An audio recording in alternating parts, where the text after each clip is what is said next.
ازيكم حبايبي، عاملين ايه؟ يا رب تكونوا بخير ان شاء الله. كل سنه وانتم طيبين. هنعمل النهارده حاجات الكحك باذن الله. هنقول لكم النهارده على الحشوات اللي هنعملها، وبعد كده نبدا باذن الله معاكم حاجات الكحك. كل سنه وانتم طيبين، ونصلي كده بالله بسم الله الرحمن الرحيم، ونذكر الرسول عليه افضل الصلاه والسلام. عليك يا رسول الله. هنعمل ايه؟ هنجيب اول حشوه معانا البلبل بتاعنا بالشكل ده، ملبن اهو، وبعدين هنجيبه عندنا كده، وبعدين نعمل ايه عشان نطريه ونحطه عندنا في الكحك بتاعنا. هنعمل ايه؟ معلقه سمنه حلوه كده كبيره تكون بلدي، عشان نعمل ايه؟ نمسكه كده ندعكه مع بعضيه بالشكل اللي انتوا شايفينه ده، عشان نطريه عندنا ويطلع معانا في الكحك حلو ان شاء الله باذن الله. زي ما انتوا شايفين كده. عايزين تحطوا معايا ريحه الكحك معاكم برضو ان انتوا تعملوا. طيب مش عايزين نحط ريحه الكحك، كفايه عندنا في الوصفه عندنا ممكن نحط فانيليا، براحتكم خالص. انا هضيف معاه فانيليا ان شاء الله زي ما انتوا شايفين كده معايا اهو. هنحط شويه فانيليا كده بالشكل ده، وندعك معانا في الوصفه، وبعدين نكورها هنقول لكم دلوقتي هتبقى عامله ازاي.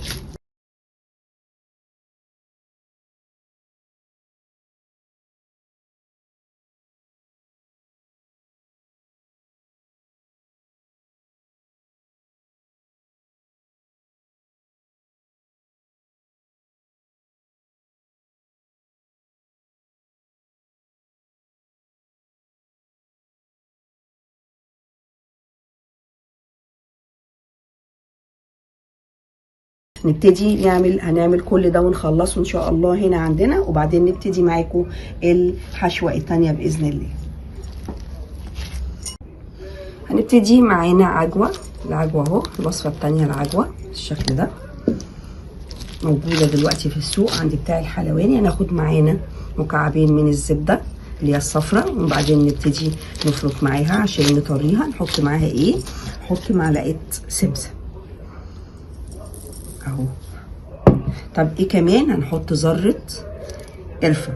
اللي عايز يحط ريحه الكحك انا قلت، عايز يحط فانيليا براحته. انا هحط في الوصفه هنا في الحشوه ذره كده من الايه القرفه، عشان بتبقى حلوه قوي مع ان شاء الله العجوه. طب هنحط ايه كمان؟ ذره الملح. وقلنا دي اسرار الحشوات عندنا اهو. ونبتدي برضو ندعك كده مع بعضها، مننساش ذره زي ما انا قلت الملح مع القرفه اهو. هنبتدي ندعك وبرضو نعمل كور مع بعضنا.